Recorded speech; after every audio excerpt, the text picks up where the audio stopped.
K98 Talk is expanding its lineup for 2015. This means we're expanding our advertising base.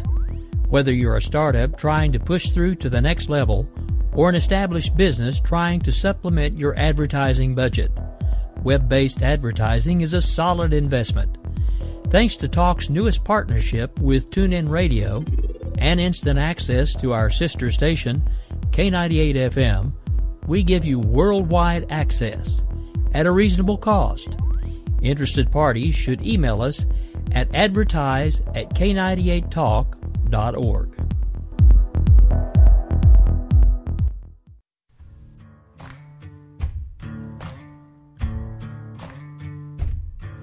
K98talk.com, a leader in internet radio.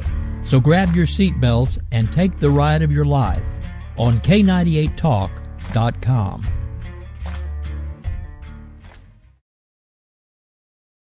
In these uncertain economic times, you've got to do whatever you can to save money. One of our biggest expenses can be our cars, especially when unexpected repair bills hit. Not anymore. If you own a vehicle with less than 130,000 miles, is less than 12 years old, has a warranty about to expire, or even no warranty at all, you could stop paying for car repairs. Roadside assistance, towing, and rental coverage are all included. Don't wait for the next repair. Make one free call right now to see if you qualify. If your vehicle is less than 12 years old, has less than 130,000 miles, even if it's out of warranty, paying for car repairs can become a thing of the past. Call us right now and get your car protected before your next repair bill hits. Get protection and no more repair bills. Call 800-696-1030. Again, 800-696-1030. That's 800-696-1030.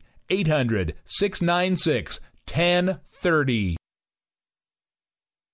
Joe had huge problems with the IRS. I knew it was coming. I hadn't filed taxes since 1990. All the IRS letters coming in added up to a nightmare. It got up to like $68,000. My heart started beating fast. It's like, there's no way, man. I mean, I ain't going to be able to do this. Then they stopped his paycheck. So that's when I started making phone calls and found U.S. Tax Shield. U.S. Tax Shield went to work immediately. They just took the bull by the horns. What blew my mind is he called the IRS right then and there. So why is U.S. Tax Shield A+ rated with the Better Business Bureau? Joe knows. They saved me a ridiculous amount of money. If you owe more than $10,000 to the IRS or state, choose the company Joe chose, U.S. Tax Shield. It was the best decision I made. U.S. Tax Shield is the way to go. Life is good. Thank you, Lord. Call 800-471-3287. U.S. Tax Shield. Boo-rah. Yes. 800-471-3287. 800-471-3287. Intergalactic planetary.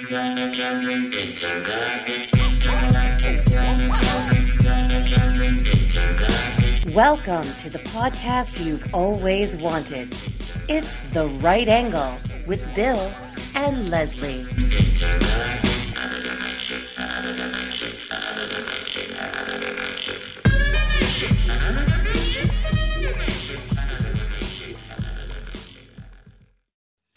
Hi guys, I'm opening the show again, and this is going to be an angry opening today.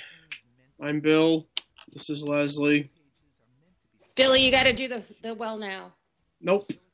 So, we have a situation in the world right now where we have a fundamentalist terror state that goes literally from southern fucking Syria all the way to southeastern Iraq. We have a Secretary of State that's either completely fucking stupid or is at worst a complete liar. And the biggest issue that we want to talk about, that 81% of Americans want to talk about, is whether brown people are coming to take our grape picking jobs. It's a pretty disappointing, sorry-ass fucking state in this country. That is our biggest worry, is whether the Chiquita Banana guys are taking our fucking jobs. This makes me want wine.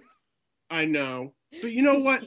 The truth is, South Americans don't take jobs from white people. White people don't want the jobs that South Americans will do.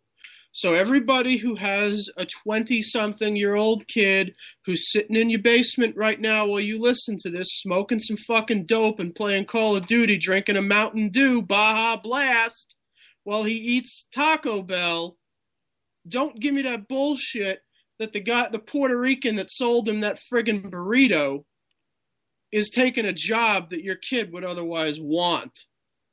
Because he doesn't. So while you're over here worrying about the brown people taking the crappy jobs that no one wants at Dairy Queen and Wendy's, al-Baghdadi is happy to carve up half of a fucking continent and, maybe someday steal some nukes from Iran because we just gave them to them. So, now Baghdadi has an even bigger goddamn reason to go after Iran. Right now next door. They got nukes up in there. But I digress. Let's talk about some dumb bitch in her email. Okay, you got to do the well now. No. Still not doing it. Can I do it? Go ahead. Well, now, welcome to the Right Angle with Bill's opening. Yeah, that was it. So, as I said, let's talk about some dumb old grandma and her friggin' email. Okay.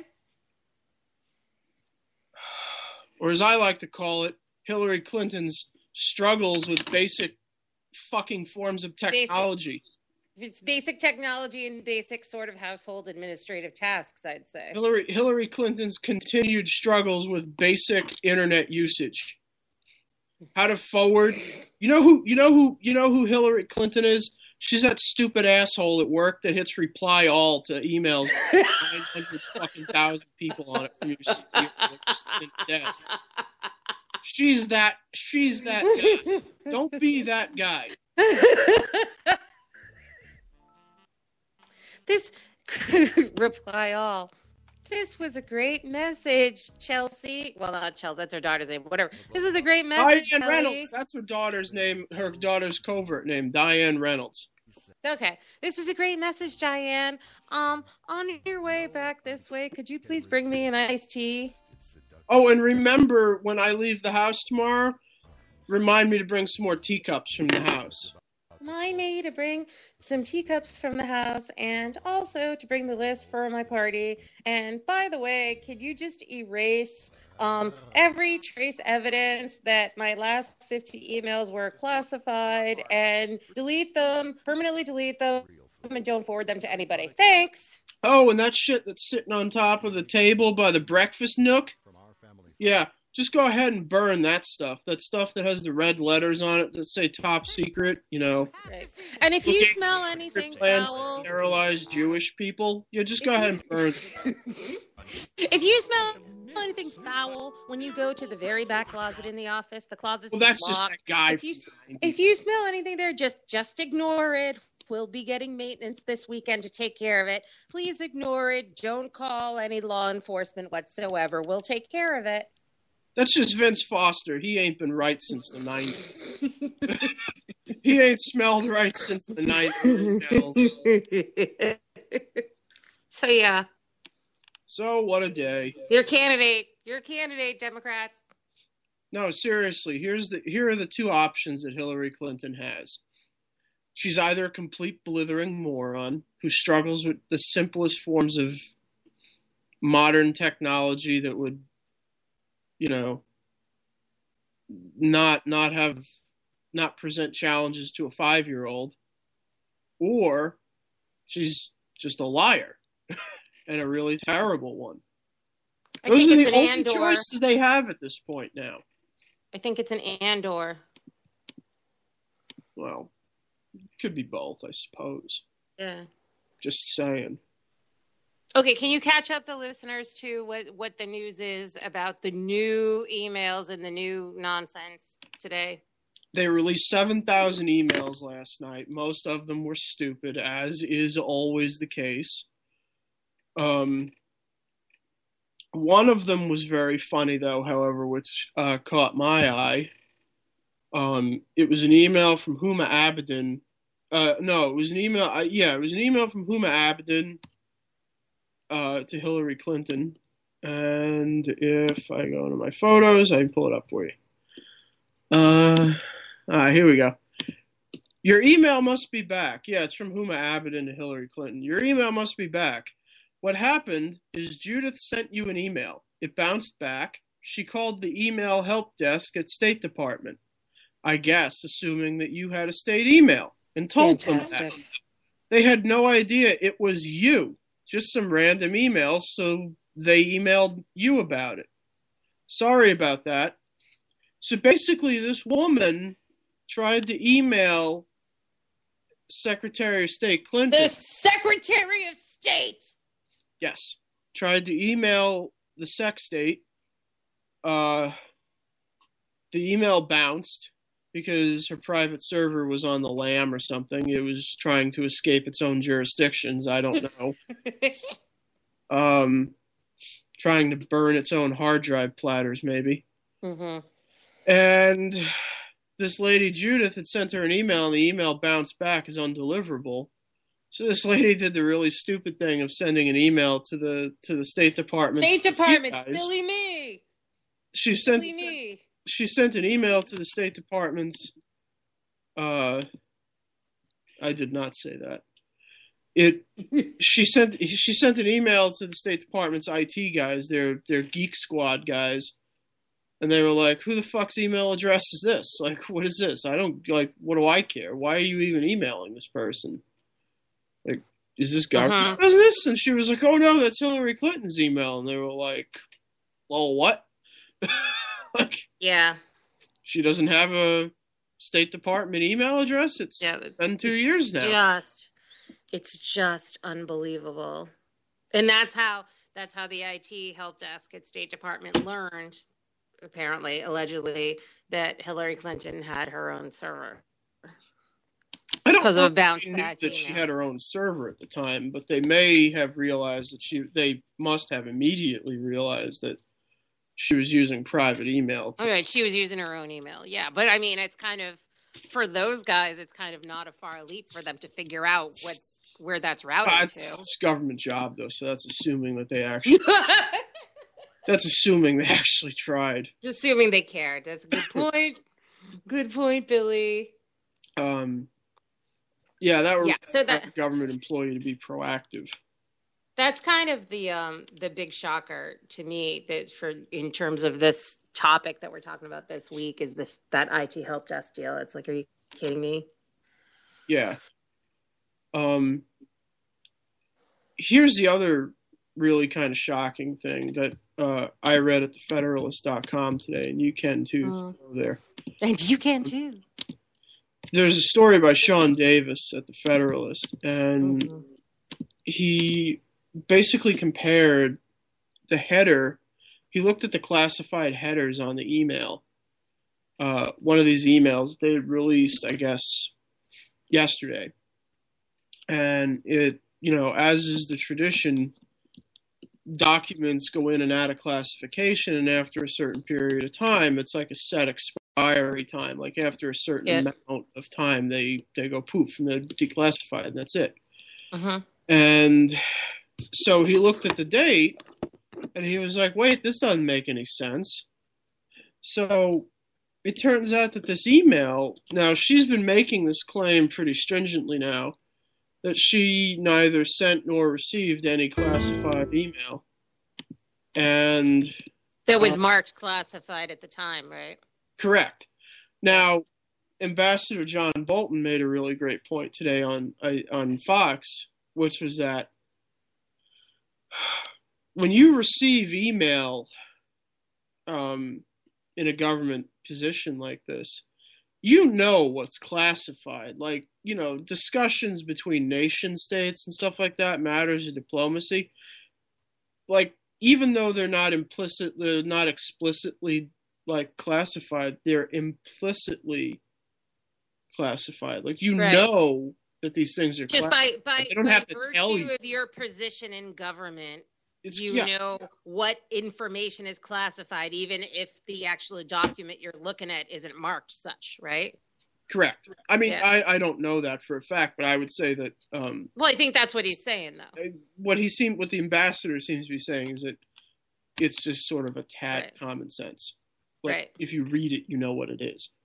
And so anyway, getting back to this thing from Sean Davis, he looked at the classified header on one of these emails that they had said that, they were blah, blah, blah, blah. It was a classified email she had received, and it would be declassified on like such and such a date. And he goes, well, this doesn't make any sense because she's claiming that she's never received or sent any classified info. But the classification expiration on this email means that it would be like, 20 years from the date that it was classified. And the classification, if you work it backwards, then the date that this email was classified on was well before she received it. Right. So the information that was contained in this thing was obviously classified information. And she would have known that. There would be no way, because these types of, like Ambassador Bolton said, you would just know. Right. So she's screwed. She's very screwed. And by the way, we love Sean Davis. I love him. And I love the Federalist. And I'm looking at this story from him right now. The declassification date, they're right there on it. Correct. And if you work the date backwards, it's like really obvious it was classified way in advance of her receiving it. See, that's the thing, right? Like, some of these emails are contained on like a government computer system. So in order for you to see them, I think I talked about this the last time we brought up these emails. In order for you to see some of these like top secret, above top secret, clearance, like whatever kind of thing, sometimes you actually like have to go in to like the knock list room in Mission Impossible. Like, you have to go in. You got to go into a room that's like, where there's a computer system that's self-contained and it has no external access or physical external access. And you just go into a room. The room is secured by whatever means or, they're used at the particular time and date. And you go in the room and you look through these things, and then that's it. And then you get up and you walk away. And there's no making copies of the knock list and walking out of the room with it, So this notion that some of these things could not possibly have been classified at the time, she's just full of crap. It's insane. Yeah, it's insane. And the notion, this is what is blowing my mind. The notion that anybody thinks that they can just usurp the entire defense and security system of data of the United States of America, because that's how they want to roll, because they want to keep their emails private and usurp everything that you just said. And like, no, I'm going to keep it in my house. Like, it's boggling my mind that they're not all already in jail years ago. Well, Hillary for Prison 2016 is a new political grassroots movement. Yeah. And I say that because I have that sign out on my lawn. Yeah, it's and by grassroots you mean your grassroots in your lawn. Yeah, it's in the grass in my lawn. Is it really? Because I want to see you. I want a selfie of you in that sign. Okay, deal. I can awesome. do that. But yeah, so that's the email thing is just it's preposterous, and every single day, every single email dump, we find out more and more. One of the things, one of my favorite ones today was, now, a lot of people are struggling to come up with something to, explain any of this. And, not that many people anymore. Well, there is a story that Charles C.W. Cook found on HuffPo which is Hillary Clinton's emails illustrate the difficulties of achieving work-life balance. Oh, screw you. And so Charles's response was, throw your computer in the river and resolve never again to write. Screw you, Ariana. I'm sure she didn't write that, but screw her for even having that publication. Screw her for having the temerity to have sex with Bill Maher. Thank you for ruining my week. The woman who wrote the story is Marina Fang. She looks like she's about 12 years old. And she's the associate politics editor at HuffPo. She graduated. Keep talking, because I need a minute from what you just said before. Oh, ugh. She graduated from the University of Chicago, which should probably surprise no one. No one. All right, I shook it off. Can we change the subject? Yes. Can we talk a little bit about Mount McDenali? Mount McDenali. Do you know what Denali stands for in Inuit language? Yes. What does it stand for? The high one. No, it stands for Panders with Indians. That's sorry.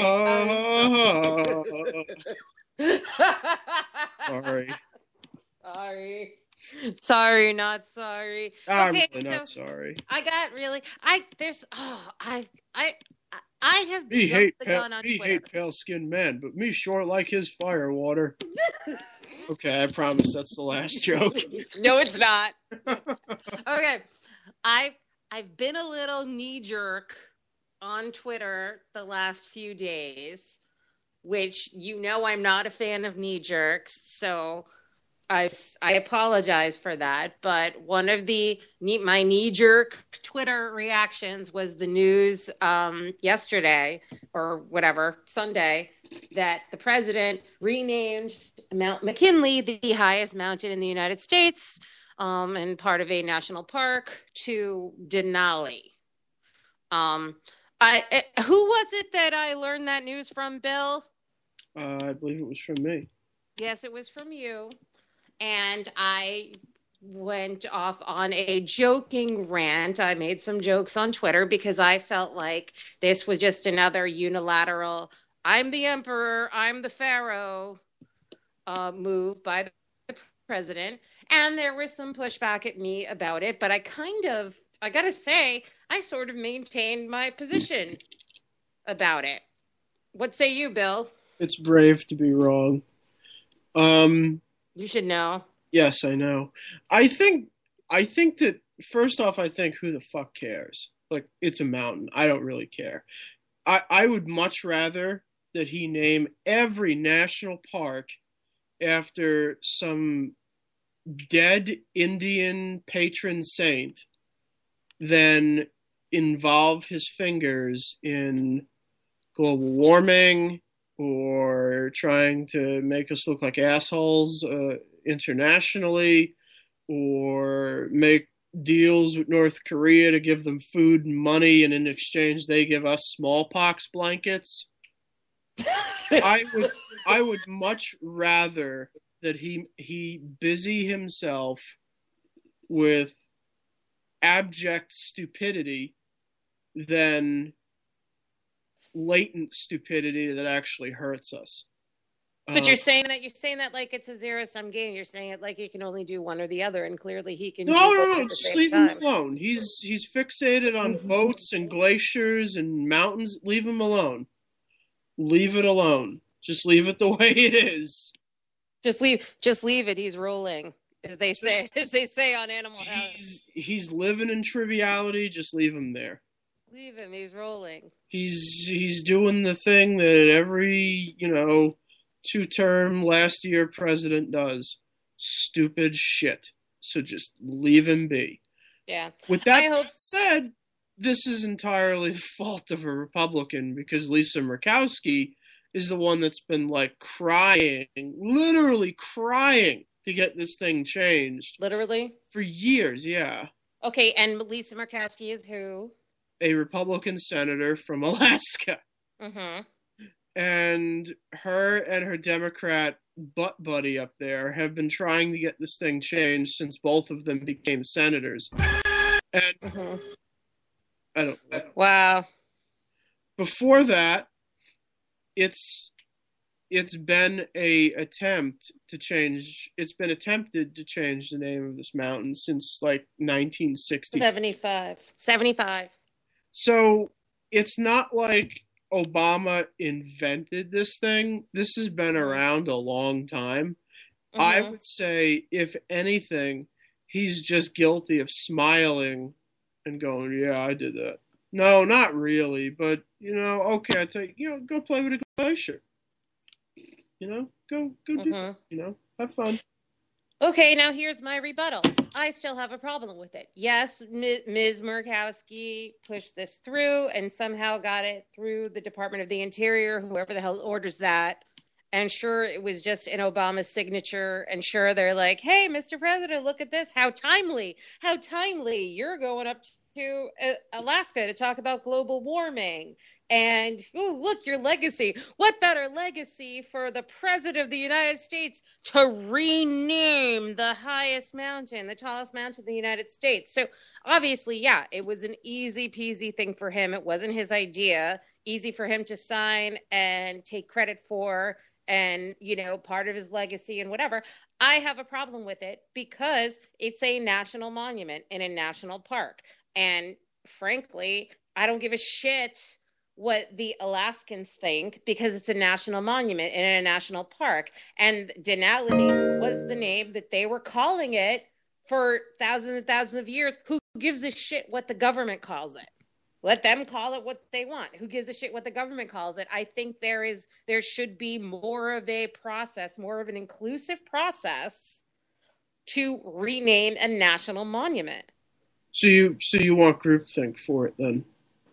It's not groupthink, Bill. It's the government of the United States. Okay. Shouldn't Congress be involved? Shouldn't there be a little more than some kind of bureaucracy and the president signing fucking legislation to rename a national monument? No, it's not a national monument. It's a national park. Okay. And it's a it's a structure that was created by an iceberg. It's so what does that mean? Something that means it's there. exempt from Congress? Yes, actually, legally it is. I'm sorry you don't know that, but it is. I don't get it's totally the job of the Department of the Interior, and it's a mountain. Who cares? I care, and that's why I'm talking. Well, then go about live in Alaska and get $12 a month lobby for oil. Exchange Act. No. If I move to Alaska, I'm gonna lobby it to be changed to Mount Tom Brady, and then you're gonna be pissed. I don't fucking care what you call it. I don't want to climb it either way. Alaska is a state of like 12,000 people. Who gives a shit? I think it's a big deal. I don't think that it should be 12,000 insomniac fishermen that live there decided to change it. I don't think it should be basically a unilateral executive branch decision to rename national parks and national monuments, period. And like I said, like I did in my little admittedly knee-jerk Twitter escapade on Sunday. Okay, so the breaking, Obama's going to rename Mount Rushmore, Mount white guys that were nothing compared to me. Well, I'm glad you mentioned renaming a national park. Uh-oh. Do you know what the name of the national park the mountain happens to sit on is called? The national park that McKinley sits on? Correct. Do you know? Yeah, it's called Denali. So he didn't change the name of the park. He changed the name of the mountain that sits in the park. Yeah, why? Because that's what it was always called. Well, yes, that's what it was always called to those people there. But for the perspective of the greater United States, it was called Mount McKinley, and it was honoring a former president of the United States. What about that? Who gives a fuck? McKinley's dead.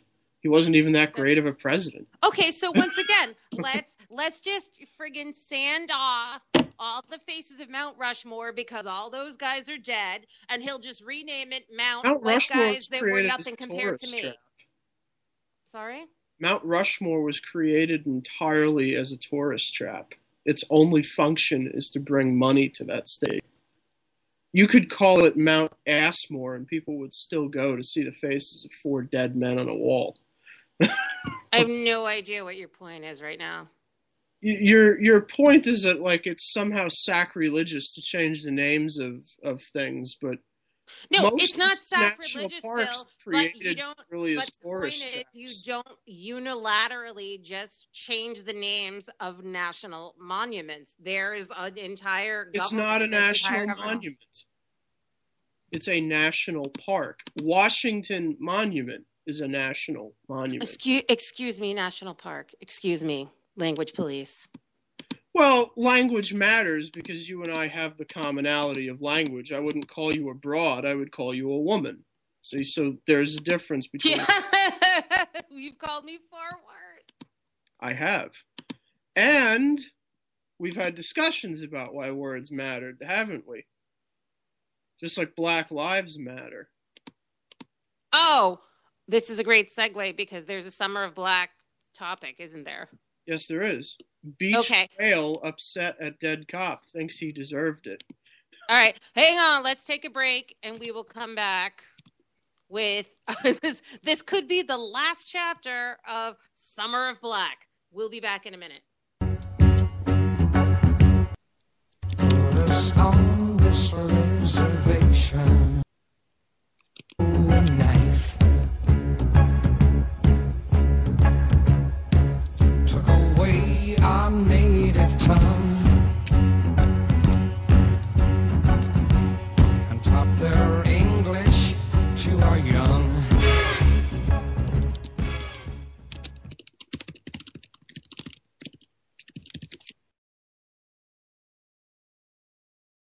Hey folks, Slickery Trigger here. I'd like to take a minute to tell you about Rebel Road Tactical.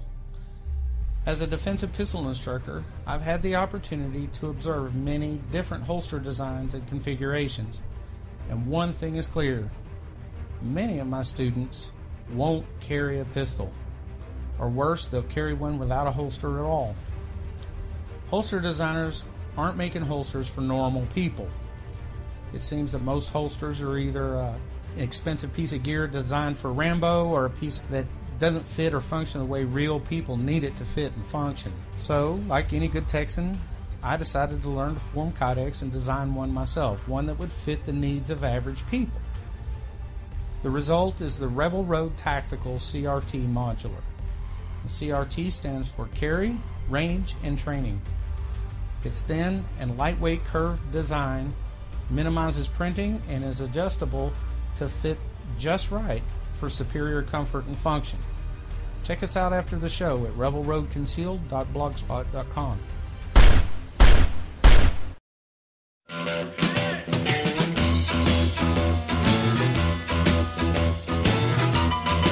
Red Nation Rising brings you Town Hall Radio. From a single tweet to 3 million a month, our community is a force to be reckoned with on social media. So don't miss our show, Thursdays, 8 p.m. Eastern on K98 Talk. Our chat room is our co-host, and you ask the question. Join us and be heard. So get ready to sound off on Red Nation Rising Radio. No one else is going to do it for you. Is a wild, wild whisper blowing in the wind, calling out my name like a long lost friend.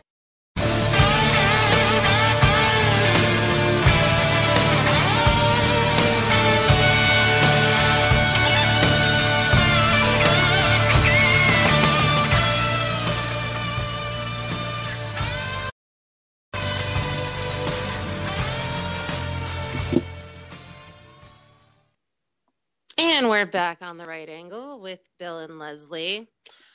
Billy, this could be, God willing, our last episode of the Summer of Black, chronicling all of the interesting, if you will, Black Lives Matter situations that have been going on all summer. What do you got?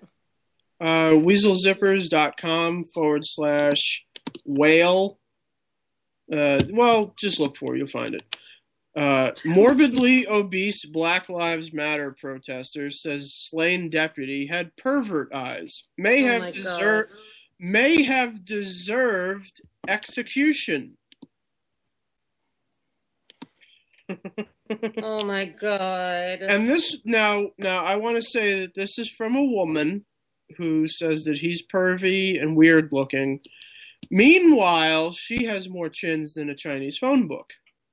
Oh my God. I count at least now one of the commenters on Weasel Zippers was actually clever enough to grayscale the photo and found 4.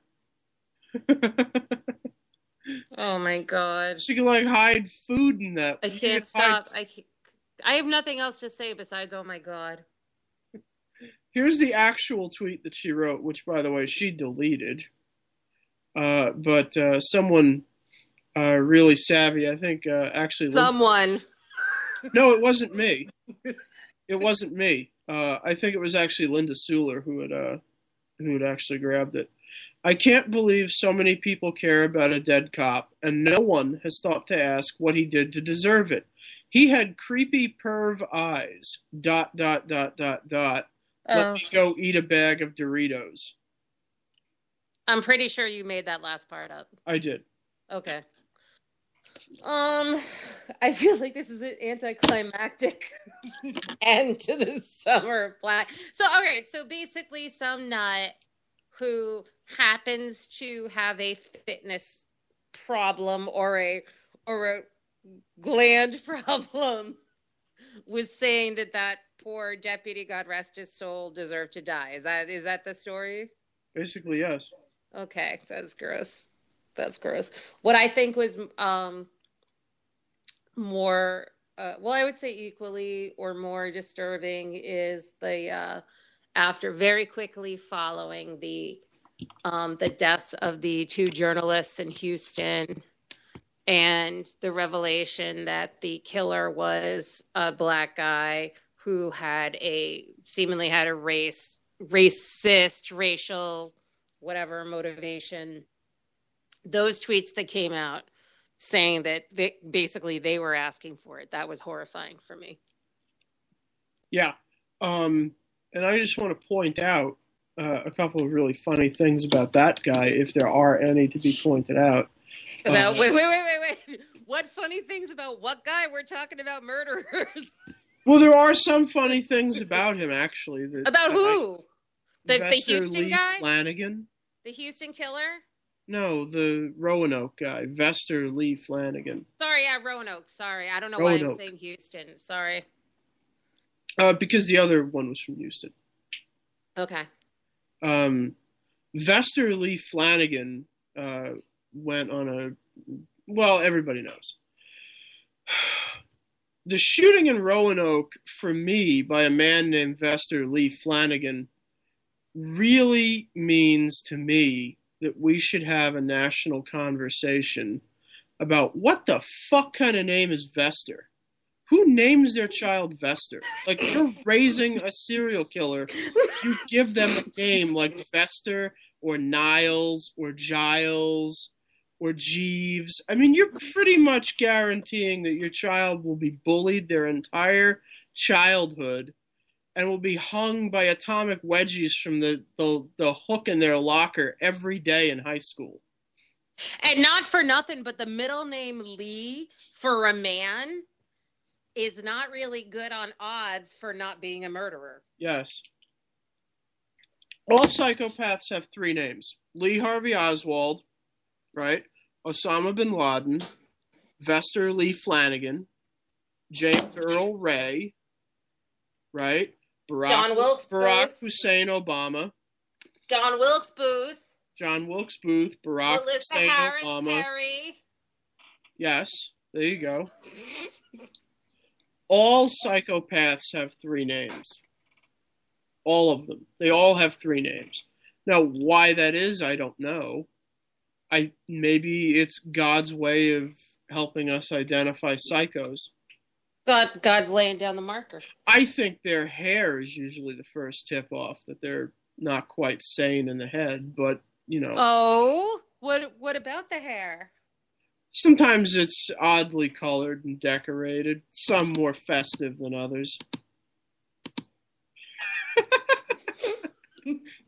I'm immediately sorry I made that joke. Who's mad at you? What? Who's mad at you? I don't know. I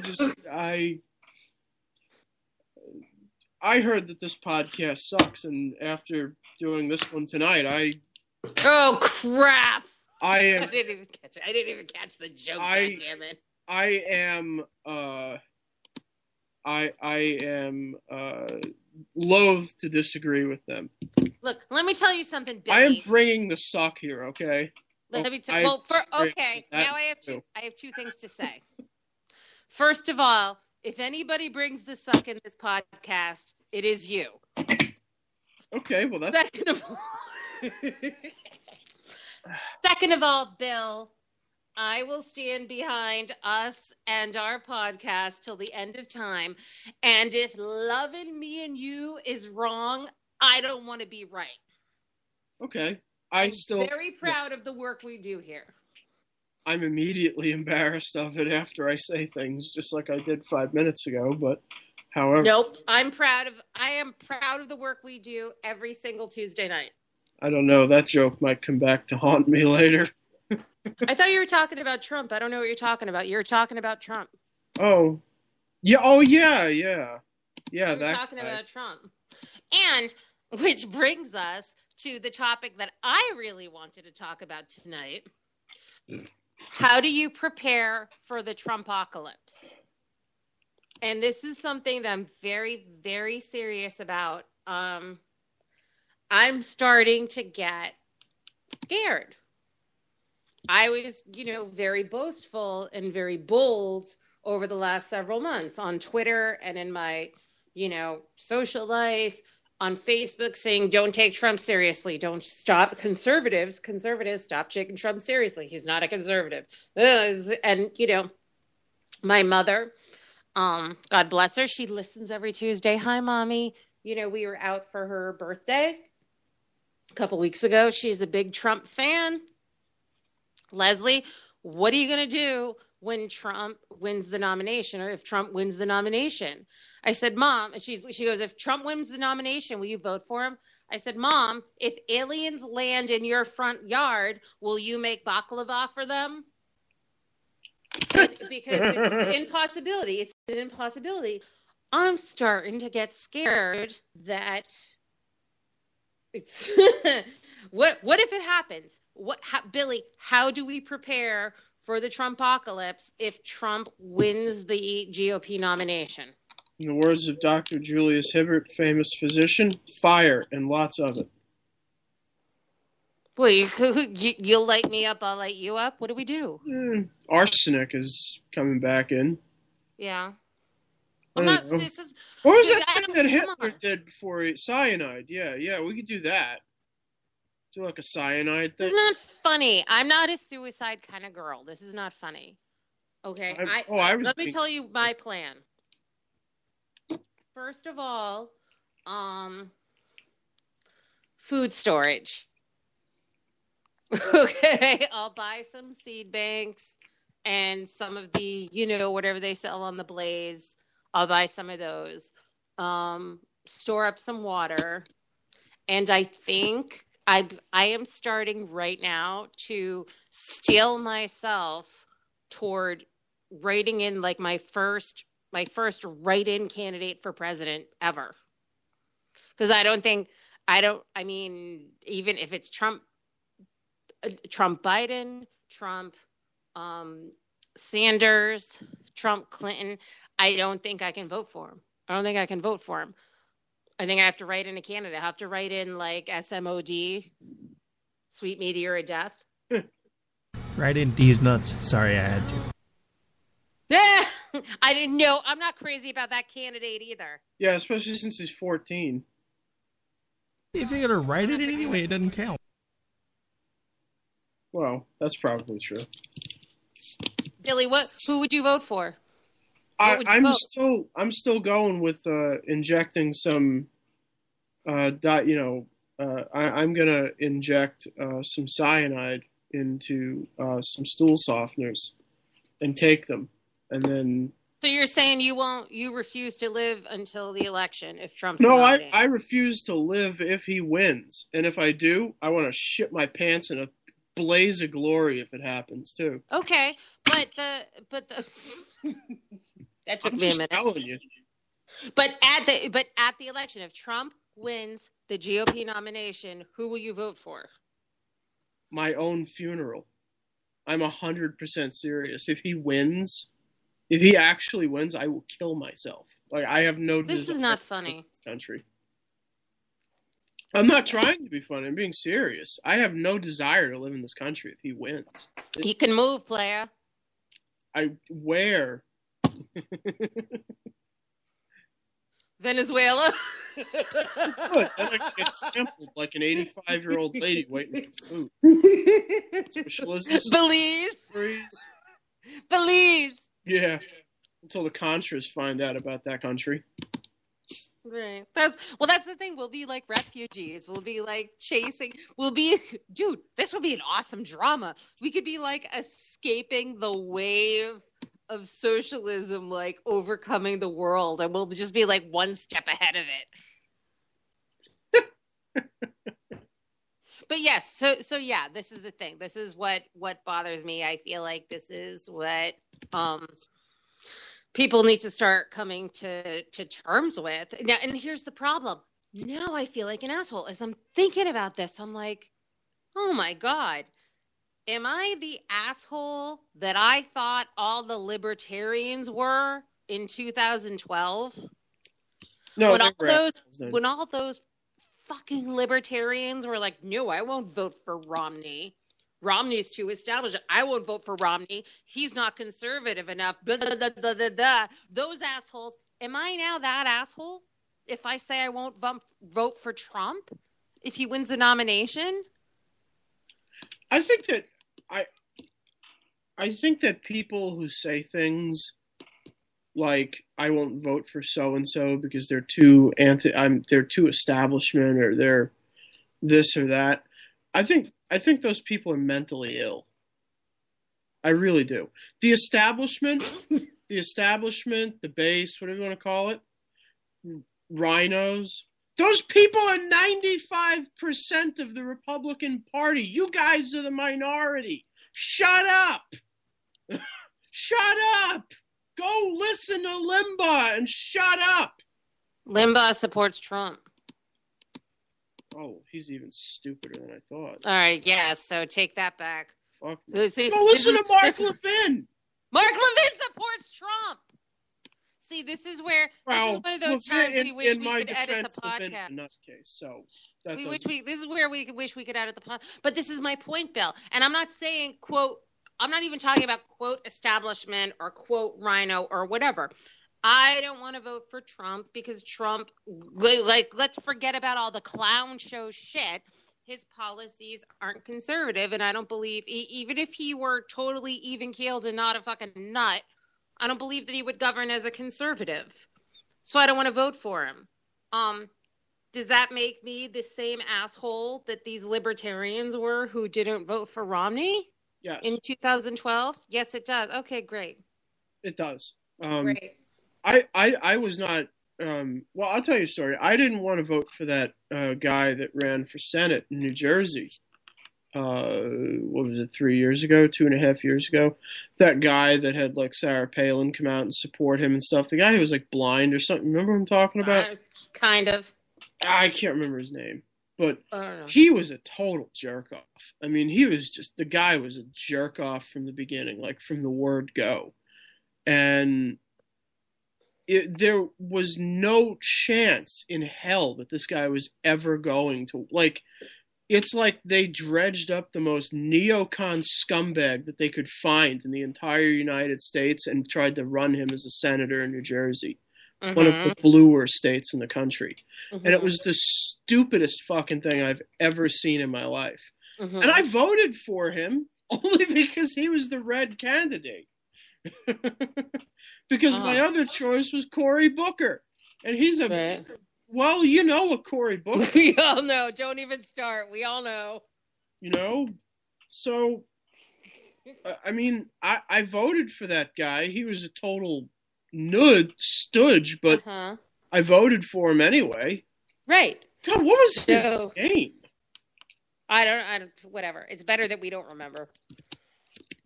You're looking it up. I can hear the keys. I can't think of his name now. It's driving me crazy. Fine. So the question is it the same if we don't vote for Trump, or is it different? No, I would still vote for Trump. Even if he won the election, I would vote for him.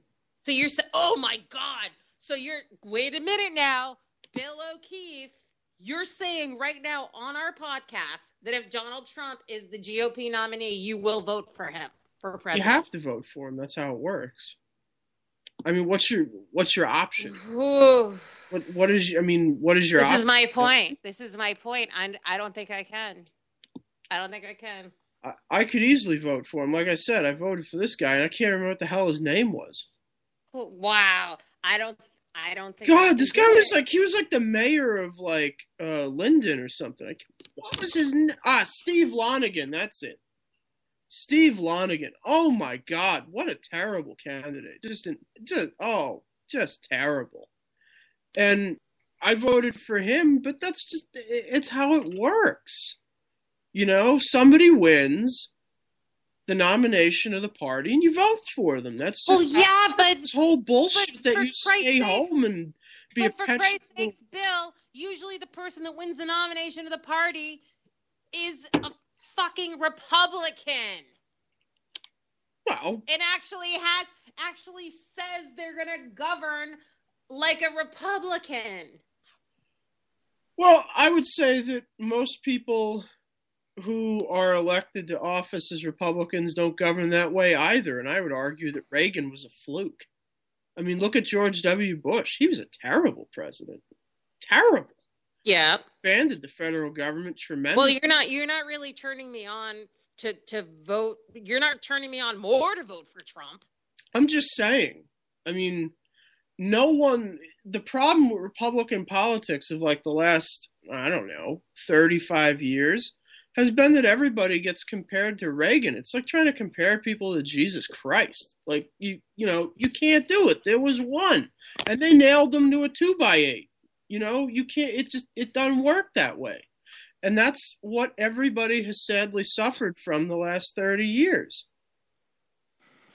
I don't think aspiring Reagan. to an ideal is suffering. Just isn't that what Christians do in our faith? We can't ever be Christ. We aspire to be Christ-like. Well, and that's the point. You never will be. It doesn't mean give up trying, but the point is that, this is politics. It's not rewriting the Bible. Look, no one's ever going to live up to what Reagan was because Reagan was blah, blah, blah, blah, blah. We know. So this idea that suddenly George H.W. and George W. and whatever, Romney or whoever the fuck his name is, these people have to live up to somebody else who's been dead for 10 years, 15, 20 years. I mean, it can't be done. It can't be done. Reagan was a fluke. He was the only real conservative president we've ever had. Every other Republican has just kind of been this hair split difference between Democrats, and that's all they are. So, at the end of the day, if Trump is the nominee, fuck it, vote for Trump, because the option is to vote for somebody who actually is a communist. That's what I think. Yeah, okay. Thanks for that. I don't really agree with that. I agree with what you're saying about how iconic Reagan was. I also think that how iconic he was a product of the times that kind of brought him into leadership. I do agree that we can't look for the icon. We can't look for really the great inspirational leader. We have to look for the candidate that's really going to just govern right. Just govern right and just try to bring us back. Well, your choice is a douche or a turd sandwich, and if Trump is the nominee, I'd rather swallow that. Years of socialism with Hillary care. This is very interesting. I don't think we're really necessarily going to avoid that with Trump because he seems to be kind of fond of single payer healthcare himself. Thank you for that. What? He seems to be fond of single payer healthcare himself. So anyway, we have to move on and close out soon. Anything else you want to talk about, Billy? Ideals are nice, but don't vote for Hillary. Staying home means you voted for Hillary. We're gonna have to talk about this again because I'm not prepared. I'm not prepared to vote for Trump. So this is going to be something we need to talk about again soon. I have a quick gadget corner. We don't have time. Yeah, we have 2 minutes. Okay. I have a quick gadget corner. Remember when I said I have 3 lighted makeup mirrors in my house? Yep. I now have 1 in my house and 2 in my car.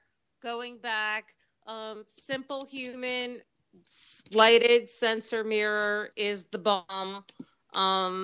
And it just kicks any other lighted mirror's ass, ladies, cordless, and it's fantastic. And that's all I'll say. Where can everybody find you, Billy? Don't find me, but I'm on Twitter. Okay. And I'm on Twitter. I'm voiceover on Snark Factor with Fingers Malloy and Midnight Movie Cowboys. And a huge thanks to all of you again for joining us tonight. Please subscribe to our show on iTunes. And big thanks to Ricky Robinson and the K98 Talk family. And we will see you next week.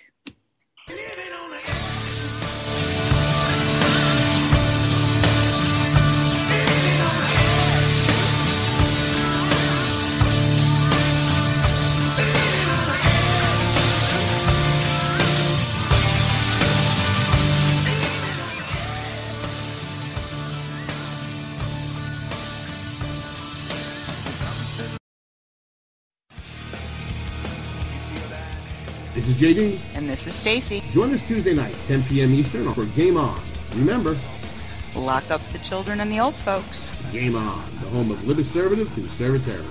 Where no one is safe, and no one is spared, not even the hosts. Oh, that was supposed to be a spin cycle. I'm sorry. Yeah, that's okay. We love you anyway. Right round, baby. Self-monitoring right Ebola radio strikes again. Anyway. Anybody see the host monkey? Where's the host monkey? Where's the host monkey? For God's sake, I need an antidote. Just do your rant. Let's pop out of the segment. Find us on Twitter at JD and Stacy. You're listening to K98Talk.com. When our water heater broke down last month, it was a nightmare. It took 5 hours for the plumber to show up, and he charged us a couple of $100 just to come out. And then it cost another $1,800 to put in the new water heater. By the time it was all said and done, I felt like I'd been taken. But what else could I do? The smartest thing you can do is get a home warranty from American Residential Warranty. Their home warranties pay to repair or replace all your major appliances when they break, and they will break, and at the worst possible time. Call American Residential Warranty right now for free information on home warranties starting at just pennies a day. Don't wait for your refrigerator to stop running or your ceiling fans to stop turning. Call American Residential Warranty right now. Ask how you can save up to 50% on washer and dryer coverage. Just call 1-800-513-6154. That's 1-800-513-6154. Again, 1-800-513-6154. Call now. Tired of paying outrageous prices for Viagra? Well, we have great news for you. Now you can finally get Viagra at huge discounts. Healthy Man allows you to save up to $500 on Viagra. Why pay U.S. pharmacy prices of $15 per pill or more when you can get Viagra for less than $3 a pill? Call today and get 40 Viagra pills for only $99. This can cost as much as $600 at your local pharmacy. You can't afford not to call us. If you want Viagra at the lowest prices, never pay $15 $3 a pill pharmacy prices again. Get Viagra for less than $3 a pill. Call 1-800-516-7602 today and save up to $500 and get 40 pills for just $99. Healthy Man is fast, easy, and affordable. Operators are waiting at 1-800-516-7602 to take your call right now. Call 1-800-516-7602. That's 1-800-516-7602. Again, 1-800-516-7602.